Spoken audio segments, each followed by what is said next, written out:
এরপর যখন কোনো কাজ করবেন, কে যখন বলবে যে এটা করে দিতে হবে, তখন আপনি বলবেন না যে করব, আপনি বলবেন করব ইনশাআল্লাহ।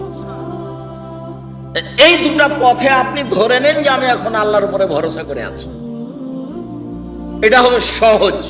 কোনোদিন নিজে বলবেন না, ছেলে বলছে আব্বু আমার জন্য কলম আনবেন, বলবেন না যে আনবো। কিভাবে বলবেন?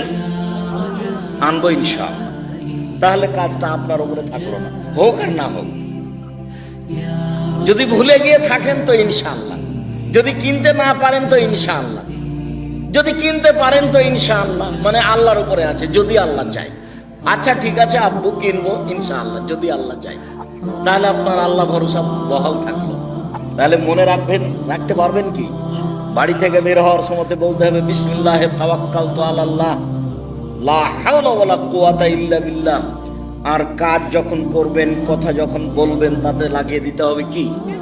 ইনশাআল্লাহ। তাহলে আল্লাহ ভরসা বোঝা যাবে।